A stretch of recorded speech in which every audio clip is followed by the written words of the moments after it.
A very good morning, students. I am Azizur Rahman Ansari. Today I am presenting here your lecture number 12 of transportation engineering, that is design of the rigid payment. Okay. So इसको start करने से पहले मैं एक चीज़ बता दूं आपको, मतलब कहना चाह रहा हूं कि आप लोग असाइनमेंट नहीं सबमिट कर रहे हैं, ठीक।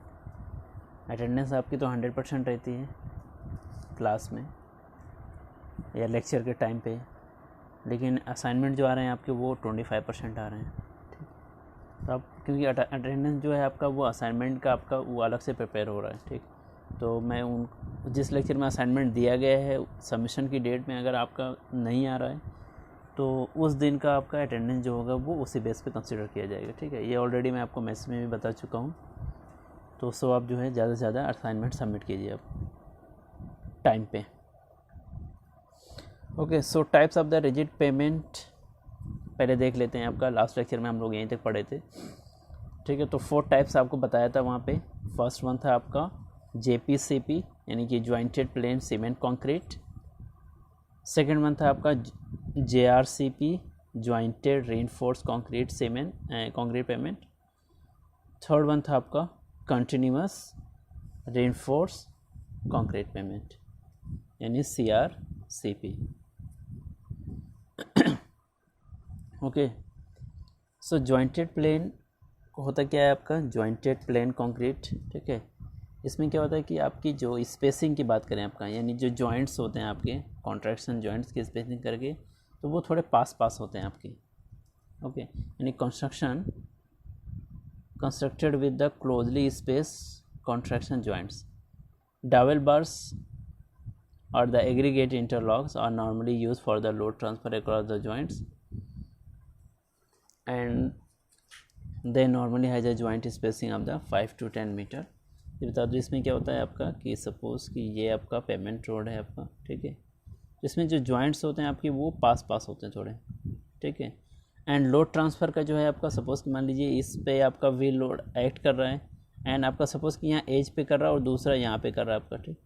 तो जो व्हील का स्ट्रेस है आपका वो इस स्लैब से दूसरे स्लैब पे जो ट्रांसफ़र होता है वो या तो through the interlocking of the aggregates, जो एग्रीगेट इंटरलॉक होंगे, और डबल बार प्रोवाइड किया जाता है। ओके, मैक्सिमम ये होता है कि आपका डबल बार प्रोवाइड किया जाता है आपका, क्योंकि इंटरलॉकिंग ऑफ द एग्रीगेट्स में उतना सूटेबल नहीं होता आपका। हम इतना नहीं मानते कि स्ट्रेस जो होगा वो आपका 100% उस पर ट्रांसफ़र होगा आपका, ठीक है। तो डबल बार ही यूज़ किया जाता है ज़्यादातर। इसकी स्पेसिंग जो 5 to 10 मीटर लिखी हुई है आपकी अप्रॉक्स, ठीक है। बट अगर एच पर IRC बात करें आपका तो ये आपका 4.5 मीटर होता है, ठीक है। ये याद रख लीजिएगा आप, एच पर IRC ये जो स्पेसिंग होती है आपकी वो 4.5 मीटर होती है। ओके, नेक्स्ट आपका jointed reinforced concrete payment. Jointed reinforce में क्या होता है आपका, reinforce do not improve the, देखिए इसमें क्या होता है आपका रीइंफोर्स्ड यूज़ तो किया जाता है उसमें आपका जॉइंट पे, ठीक। लेकिन उसका मेन सिग्निफिकेंट सिर्फ स्ट्रेस को डिस्ट्रीब्यूट करना होता है। मतलब एक से जो रीइंफोर्स होती है आपका वो क्या करती है आपकी डबल बार होती है आपकी लोड ट्रांसफ़र के लिए स्पेसिंग होती है। और ये जो होता है आपका वो बेसिकली कि अगर सपोज मान लीजिए क्रैक हो रहा है आपका, ठीक है, तो स्लैब में अगर क्रैक हो गया आपका तो भी वो आपका रीइंफोर्स के थ्रू स्टेबल रहे। Okay, reinforce help to keep the slab together even after cracks. इस टाइप का पेमेंट होता है। तो सिंस इस टाइप के पेमेंट में आपकी जो रीइंफोर्स होता है आपका, तो लेंथ ऑफ द स्पेसिंग की बात करें या स्पेसिंग जॉइंट्स की बात करें आपका, तो वो इंक्रीज होता है यहाँ पे 10 to 30 metre. Okay, spacing of the joints increases up to 10 to 30 metre in case of the JRCP। Clear. Next आपका कंटिन्यूअस रीइंफोर्स्ड कंक्रीट पेमेंट। इसमें क्या होता है, complete elimination of the joints are achieved by the reinforcement. इस case में आपका जो joints होता है वो प्रोवाइड नहीं किया जाता है, ठीक है। लाइक जैसे स्लैब होता है आपका, स्लैब में जॉइंट्स नहीं होते हैं आपके, ठीक है। तो उसमें जो भी थर्मल एक्सपांसन होता है या फिर जो कॉन्ट्रैक्शन होता है वो कंक्रीट एज वेल एज आपका जो बार होता है उसमें दोनों साइमल्टेनियसली होता है।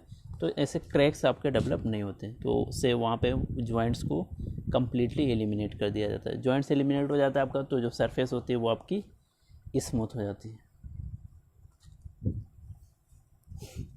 ओके,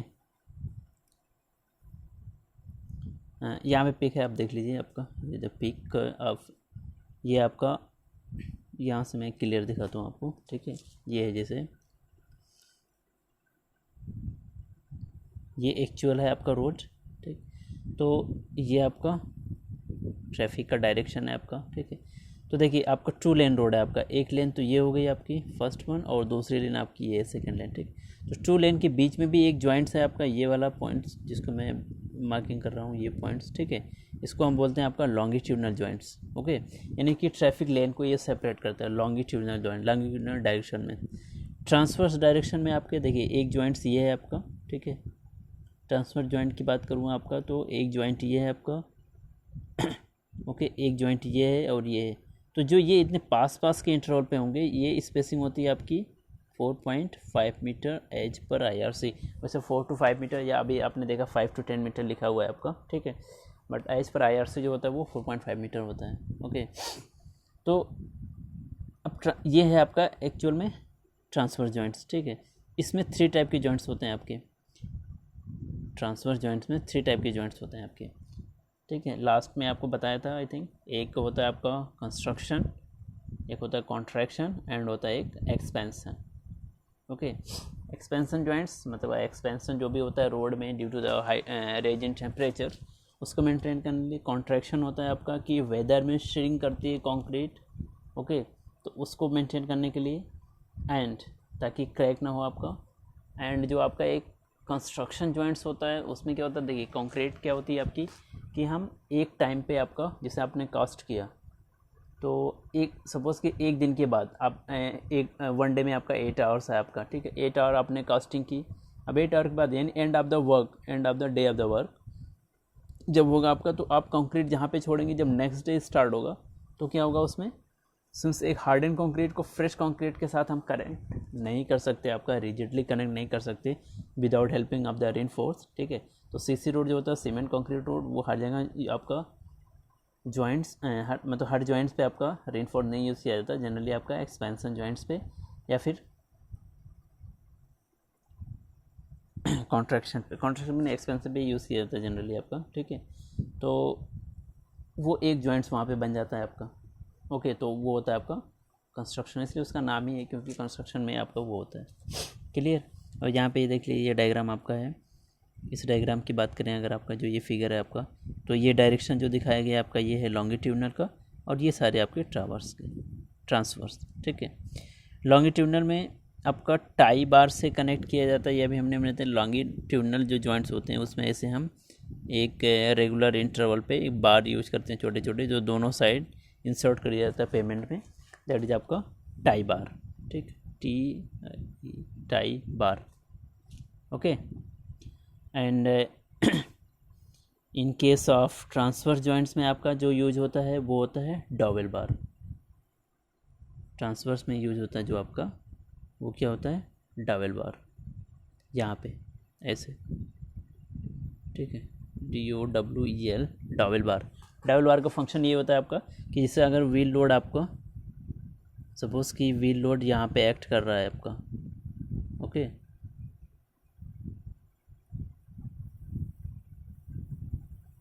व्हील लोड यहाँ पे एक्ट कर रहा है, तो हो सकता है कुछ हाफ पोर्शन आपका मतलब व्हील लोड ऐसे एक्ट कर रहा है इस जॉइंट पे,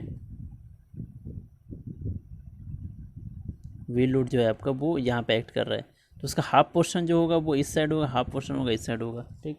तो स्ट्रेस जो है वो यूनिफॉर्मली डिस्ट्रीब्यूट हो जाए, इसलिए डॉवेल बार का यूज़ किया जाता है यहाँ पे। जो यहाँ पे ये दिखाया गया है आपका, I think dowel bar show किया गया है, हाँ। आपका जो साइड भी हो यहाँ पे देखिए, ये है आपका डॉवेल बार, ओके। ये सारी जो है आपके वो डॉवेल बार यूज़ किए गए हैं जॉइंट्स पे। एंड लॉन्गिट्यूडनल में जो होता है वो आपका टाई बार होता है, क्लियर, ठीक है। सो इस पिक में भी वही है आपका, ये बार का थोड़ा सा यहाँ पे दिखाया गया है कि ये जो प्रोजेक्शन है आपका, ये बार्स हैं आप, किस टाइप के डॉल बार होता है। डॉल बार की डिज़ाइन में पढ़ाऊँगा आपको आगे, कैसे डिज़ाइन की जाती है, कितनी लेंथ होती है, डायमीटर क्या होता है आपका, एंड स्ट्रेस डिस्ट्रीब्यूशन उस पर कैसे होता है आपका, ठीक है। नेक्स्ट पोर्शन पे हम लोग कवर करेंगे। यहाँ पे भी जो पिक है आपका वो सेम वही दिखाया गया है आपका कि ट्रांसवर्स, देखिए ट्रांसवर्स लोड है आपका, यहाँ पे डॉवेल्ड नहीं है आपका, ठीक है, अनडॉवेल्ड है, तो इस टाइप का है आपका पेमेंट। और यहाँ पे क्या है आपका, अनटाइड है ये।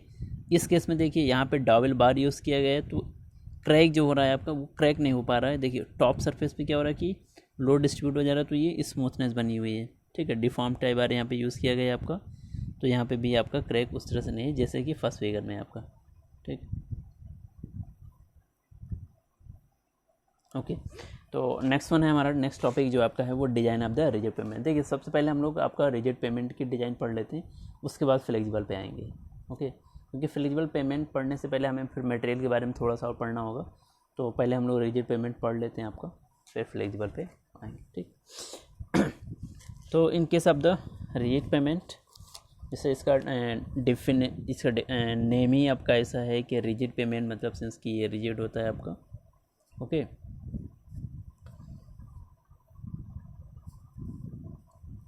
तो इसकी डिजाइनिंग की बात करें अगर, आपका design of the rigid pavement as per IRC 58/2002, ये आपके सिलेबस में है, ठीक है, उसके अकॉर्डिंग हम कराऊंगा, ठीक। तो रिजिड पेमेंट के डिज़ाइन की बात करें तो सबसे ज़्यादा जो है मतलब इसकी जो सबसे पायनियर थ्योरी की बात करें, ओके, IRC जिसको रिकमेंड करती है, जिसको फॉलो करती है, वो थ्योरी दी थी HM वेस्टरगार्ड ने। ओके, HM नाम बता दूँ मैं आपको, आई थिंक ये कलर उतना ज़्यादा, HM वेस्टरगार्ड ने, HM Westergaard, Wester GAARD, okay, HM Westergaard, ठीक है। तो इन्हें कॉन्सेप्ट जो दिया था थ्योरी, वो आपका दो बेसिस पे दिया था। एक तो व्हील लोड स्ट्रेस पे दिया था कि व्हील लोड जो पड़ता है आपका उसका स्ट्रेस, और दूसरा टेम्परेचर का, ठीक है। जब हम लोग कंपैरिजन पढ़ रहे थे तो वहाँ पे भी थर्मल स्ट्रेस इंड्यूस हो रहा था in case of the rigid payment में, तो सिंस की टेम्परेचर का भी वेरिएशन होता है, ठीक है। तो temperature stress and wheel stress, तो ये दोनों आपको एनालिसिस करनी है क्यों, ठीक है, कि effect of the wheel load क्या होता है आपका and effect of the temperature stresses क्या होते हैं डिजाइनिंग में। ओके, तो सबसे पहले वर्ड भी बता दूँ आपको कि वेस्टरगार्ड ने क्या किया था आपको, कि जो आपका रिजिड पेमेंट है वो सिंस बताया था आपको कि as a slab action work करता है, ठीक है। तो वेस्टरगार्ड ने ये माना कि जो आपका पेमेंट है, रिजिड पेमेंट, ये एक इलास्टिक प्लेट है जो सीधा सॉइल सबग्रेड पे रेस्ट कर रहा है आपका। ओके, क्या माना उन्होंने कि जो है ये आपका एक इलास्टिक प्लेट है जो कि सॉइल सबग्रेड पे रेस्ट करता है आपका, ठीक। तो अगर एंड ये एज्यूम किया कि ये आपका एक डेंस लिक्विड के फॉर्म में है, ठीक है। ओके, जैसे यहाँ पे दिया हुआ है आपका कि Westergaard consider the rigid pavement slab as a thin elastic plate resting on the soil subgrade. जैसे इसमें बताया आपको कि बेस आपका सॉइल सबग्रेड के बाद एक बेस होता है, देन उसके ऊपर सीधा आपका कंक्रीटिंग की जाती है आपकी, ठीक। तो वो पूरा एज अ क्या होता है, स्लैब एक्शन जो होता है वो सीधा आपका एक तरह से सॉइल सबग्रेड पे ही रेस्ट करता है आपका, ठीक। तो वेस्टरगार्ड ने ये माना कि ये आपका एक, कोई सपोज मान लीजिए कि थिन प्लेट है जिन्हें कि डेंस लिक्विड के फॉर्म में माना, जो कि रेस्ट कर रहा है किस पे, सॉइल सबग्रेड पे। ओके,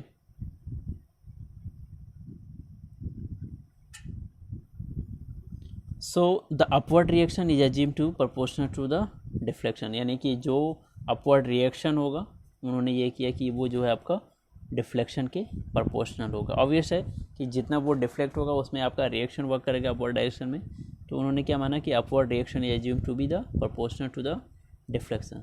ओके, इस थ्योरी के आधार पर, यानी कि basis on this assumptions, Westergaard define the modulus of subgrade reaction. Okay, उन्होंने modulus of the subgrade reaction kg पर सेंटीमीटर क्यूब एज्यूम किया। ये k इज इक्वल टू, यहाँ पे दिया हुआ है आपका k is equal to p upon delta, where delta is the displacement level taken as 0.125 centimetre and p is the pressure sustain by the rigid pavement या rigid plate of 75 centimetre diameter, ठीक है, plate at a deflection of 0.125 centimetre. ये clear हुआ आपका? I think नहीं हुआ होगा।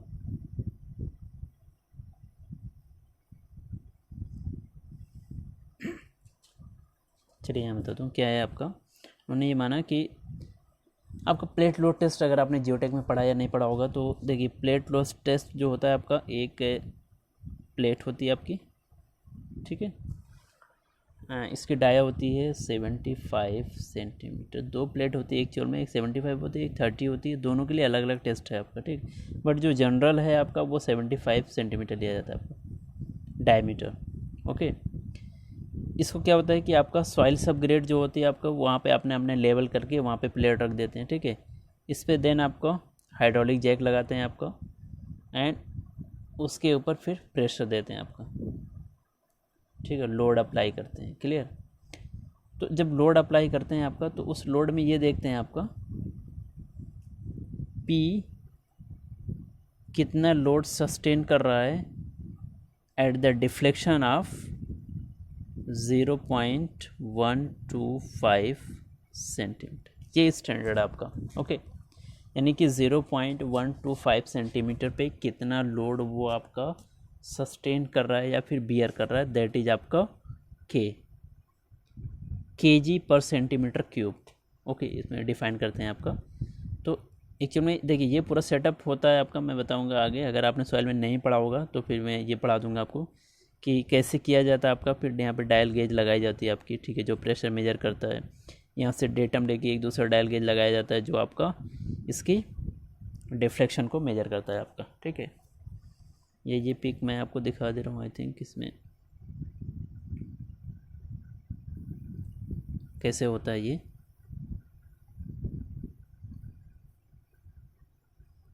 यहाँ पे है, देखिए ये सेटअप है आपका पूरा, एक्चुअल में ये सेटअप है आपका, ठीक है। अब देखिए, ये आपका प्लेट है जो मेन 75 सेंटीमीटर का है, बाद में ये सपोर्टिंग छोटे छोटे लगाए जाते हैं, ठीक है। इसका मेन फंक्शन जो होता है आपका सीधा बस बॉटम का होता है। अब ये सॉइल सबग्रेड है आपका, ओके। इसको लेवल करके हमने इस पर प्लेट लगा दी। अब देखिए, एक डायल गेज यहाँ पे लगा दिया डेटल फ्रेम करके यहाँ पे, ठीक है, जो कि क्या करेगा, डिफ्लेक्शन को मेजर करता है आपका, ओके। और एक डायल ये पूरा आपका क्या है, हाइड्रोलिक जैक है,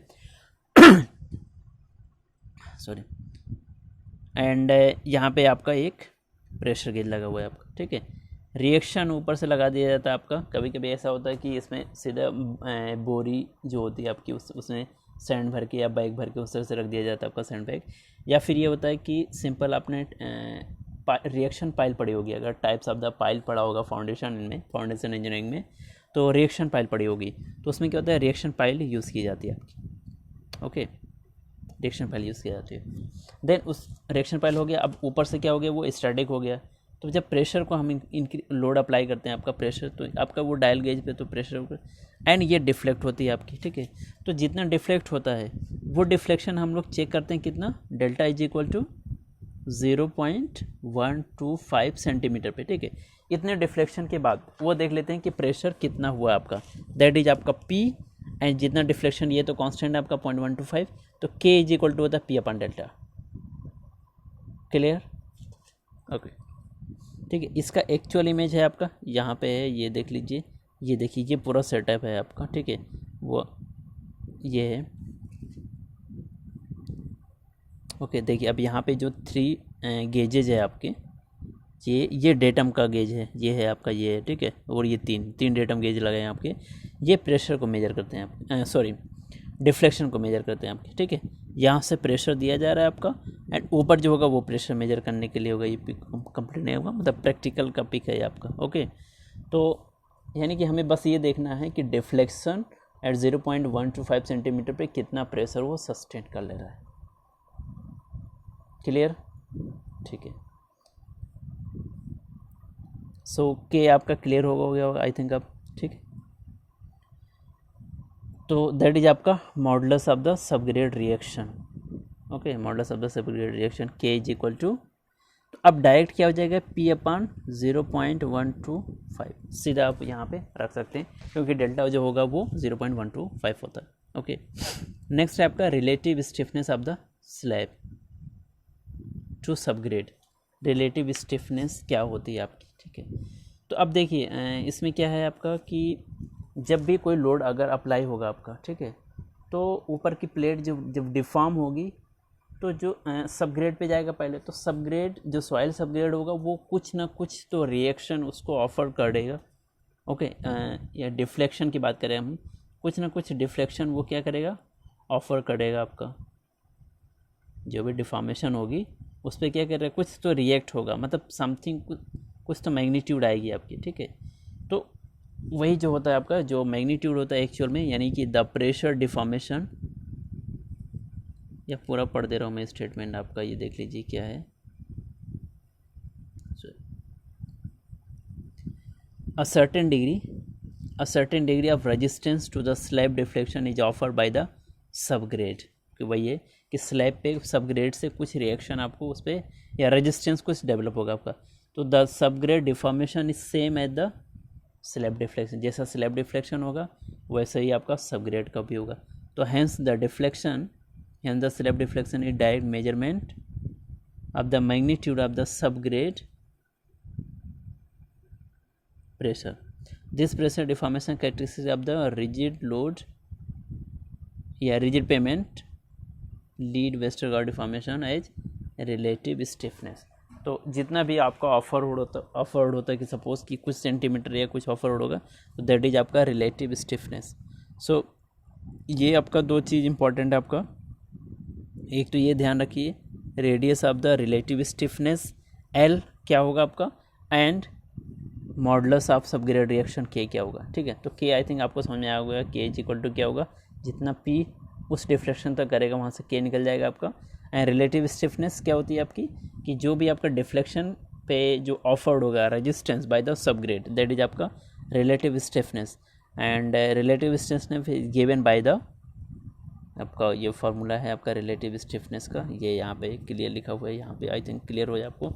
relative stiffness L is equal to E H cube upon 12 K 1 minus mu square का 1/4। ओके, तो के आपका कितना होगा आपका, वही पी अपॉन 0.125, ठीक है। पी की वैल्यू आपकी दी रहेगी कि इतने प्रेशर पे इतना हुआ है, आपका के फाइंड हो जाएगा।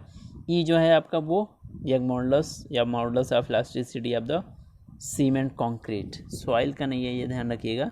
Modulus of elasticity of the concrete जो है आपका वो किसका है, कंक्रीट का। और कंक्रीट का कितना होता है 3 × 10⁵ आई थिंक यहाँ पे दिया होगा आपका, ये दिया हुआ देखिए, kg/cm², यानी 3 × 10⁵। ओके, एंड म्यू तो आपको पता है पॉइजन रेशियो होता है, तो म्यू जो होता है वो म्यू कितना होगा आपका, mu is equal to 0.15। Okay, के पता चले, एच जो है आपका वो thickness of the slab in centimetre. Okay, and K modulus of the reaction in kg/cm, की ये तो हो गया आपका। एल जो radius of relative stiffness. Clear, तो ये दो पॉइंट क्लियर होगा, modulus of the subgrade reaction and relative stiffness, ठीक है। अब आते हैं एक कंडीशन, एक चीज़ और है इसमें, वो है आपका क्रिटिकल लोड पोजीशन की, ठीक है। तो क्रिटिकल लोड पोजीशन होता क्या है एक्चुअल में, देखिए जब भी आपका व्हीकल है आपका, ठीक है, कोई भी व्हीकल है आपका जो रोड पे चल रही होगी आपकी, ठीक, तो उसके जो व्हील का पोजीशन होगा आपका वो 3 केसेस में आपका एक्ट करेगा, या फिर 3 टाइप से एक्ट कर सकता है आपका, ठीक है। जैसे आपका यहाँ पे आपका ये रोड सरफेस है आपका, ओके, तो इस केस में क्या होगा आपका, व्हील या तो भाई यहाँ पे कहीं हो सकता है आपका, यहाँ कहीं हो सकता है आपका, ठीक है, यानी कि ये आपका इंटीरियर हो सकता है, या हो सकता है वो एज पे हो, या फिर अगर एंड पे है आपका, जैसे इस डायग्राम में बताऊँ अगर आपको, या तो कॉर्नर पे हो सकता है, या फिर एज पे हो सकता है, या फिर सेंटर पे हो सकता है। हालांकि यहाँ पे डायग्राम है आपका, ये तीनों का पोजीशन ये है आपका तीनों की, कि जो व्हील लोड एक्ट करता है आपका वो 3 केसेस है आपका, interior, edge and corner, that is interior, edge and corner. तो इसके अकॉर्डिंग इंटेंसिटी जो होती है आपकी वो थोड़ी सी अलग अलग होती है आपकी, ठीक है, यानी कि जो इसका प्रेशर है आपका एक्चुअल में एज पे लगेगा आपका, ठीक है। तो अब देखिए एज पे क्या होगा, तो ये सिर्फ इतने एरिया में डिस्ट्रीब्यूट होगा, इस पे लगेगा तो ये पूरे इस इतने एरिया में डिस्ट्रीब्यूट होगा। देखिए व्हील का जो प्रेशर होता है वो सर्कुलर एज्यूम किया जाता है एक्चुअल में, ठीक है, पैराबोलिक ना करके सर्कुलर एज्यूम किया जाता है कि जो area contact area of the wheel है वो पेमेंट पे कैसा है, सर्कुलर होता है। कॉर्नर पे अगर होगा आपका तो सिर्फ इतने पोर्शन पे करें, तो तीनों की जो प्रेशर की इंटेंसिटी होगी वो डिफरेंट होगी आपकी, ठीक है। सो यहाँ पे वही केस है आपका। अब देखिए आपका अब यहाँ पे है Westergaard stress equation for the wheel load. Okay, तो ये तीनों पोजीशन तीनों याद रखिएगा आप। क्या क्या हो सकता है, इनर पे हो सकता है, inner, corner and edge. Okay, so अब देखिए फार्मूले बता दे रहा हूँ मैं आपको। Westergaard stress equation for the wheel load, ये डायरेक्ट फार्मूला है आपका, यहाँ पे भी डेरिवेशन नहीं करना है आपको, बस फार्मूले तीनों केसेस में याद रखने हैं। स्ट्रेस एट द इंटीरियर, यानी कि जब लोड आपका कहाँ पे हो रहा हो, यहाँ पे एक्ट कर, जब आपका लोड यहाँ पे एक्ट कर, इंटीरियर यही है आपका, ठीक है। तो उस केस में क्या होगा, एस आई जो होगा आपका, यानी कि जो stress at the interior, S I से डिनोट करते हैं इसको हम, stress at the interior 0.316 P upon H square. अब देखिए पी प्रेशर होगा आपका वहाँ पे, एच होगी थिकनेस ऑफ द पेमेंट, ठीक है। For log 10 L by B plus 1.096, ये किस केस में आपका, इंटीरियर। ओके, जब पेमेंट ऐसे लोड आपका यहाँ एक्ट कर रहा है तो ओके। सेकंड स्ट्रेस है द एज, एज के केस में क्या होगा आपका, ठीक है, फार्मूले में थोड़ा सा चेंजेज है आपका, एज मतलब कि यहाँ पे एक्ट कर रहा है आपका, ठीक। तो 0.572 P H square 4 log 10 L B plus 0.359। And at the corner की बात करें अगर हम, आपका थर्ड जो है आपका वो एट द कॉर्नर की बात करें आपका, यानी कि लोड जो है आपका वो यहाँ पे कहीं एक्ट कर रहा है, यहाँ पे व्हील लोड जो है आपका यहाँ पे, ठीक। तो इस केस में एस सी जो होगा आपका, यानी कि C for corner, E for edge and I for interior, ठीक है। तो 3 P upon H square 1 minus a√2 upon L 0.6 power. Okay, so यहाँ पे है आपका P design wheel load in KG, आपका ये गिवन रहेगा, या फिर ये फाइंड करना होगा, वो चीज़ गिवन नहीं है आपका। ओके, L है रेडियस ऑफ रिलेटिव स्टिफनेस, तो L की वैल्यू हम वहाँ से निकाल लेंगे, क्या था आपका EH³ upon 12K 1 minus mu square whole पे पावर 1/4, ठीक है, वो निकाल लेंगे आपका। E modulus of elasticity of the cement concrete कितना होता है आपका, 3 × 10⁵ kg पर सेंटीमीटर। Okay, and mu Poisson ratio आपका गिवन है आपका 0. ठीक है। H thickness of the slab in centimetre रहेगा, K modulus of the reaction kg पर सेंटीमीटर क्यूब, तो फिर से वही के क्या होगा आपका P upon delta. Okay, delta is equal to 0.125 okay centimetre. B है आपका radius of the equivalent distribution of the pressure in centimetre. अब देखिए बी की वैल्यू ए के इक्वल हो सकती है, ए पहले ए देख लीजिए क्या ए है जो आपका वो radius of load contact in centimetre. Okay, ये आपका गिवन रहेगा radius of the load in contact in centimetre. अब बी की वैल्यू जो है वो ए के इक्वल होगी if A by H is greater than और इक्वल टू 1.724 और if A by H is less than 1.724 then आपका बी इज इक्वल टू होगा √1.6 a square plus H square. Okay, तो सो फार्मूला क्या क्या आपको ध्यान रखना है, एक तो ये फार्मूला बी की वैल्यू याद रखिएगा, केसेस याद रखिएगा इसका, एंड ये जो केसेस है आपका, ठीक है। तो 3 ये हो गए आपके, बाकी 3 फार्मूले ये आपके 6 फार्मूले हैं एक रिलेटिव स्टिफनेस का। ओके, नेक्स्ट हम लोग इसकी डिजाइनिंग देखेंगे कि आपका ये डिज़ाइन कैसे किया जाता है, ठीक है। इसमें एक न्यूमेरिकल करेंगे तो वहाँ पे और क्लियर हो जाएगा आपका। ओके, सो आज के लेक्चर के लिए बस इतना ही। हम लोग नेक्स्ट लेक्चर में इसका न्यूमेरिकल करेंगे, देन आगे बढ़ेंगे। ओके, सो आज के लेक्चर में अगर कोई प्रॉब्लम होगी आपको तो आप बाय कॉल, व्हाट्सएप या फिर मेल के थ्रू आप पूछ सकते हैं, ठीक है। आप जब प्रॉब्लम डिस्कस करेंगे जब भी हमें पता चलेगा कि आपको प्रॉब्लम है। अदरवाइज जो भी आपका वीडियो कंप्लीट देखते रहिए एंड प्रॉपर नोट्स बनाते रहिए, ठीक है। इसका नोट्स मैं आपको बाद में जब आपका यूनिट कंप्लीट हो जाएगी देन मैं आपको PDF के फॉर्म में सेंड कर दूँगा, जैसे लास्ट यूनिट में हमने आपको एक साथ भेज दिया था आपका, ठीक है। मैं भी हो सकता है मैं इसका टॉपिक टू टॉपिक भेज दूँ या फिर आपका एक साथ दे दूँ। ओके, ठीक है, बस आज के लिए इतना है। सो यहाँ पे मैं एंड कर रहा हूँ इसको। Thank you and have a nice day.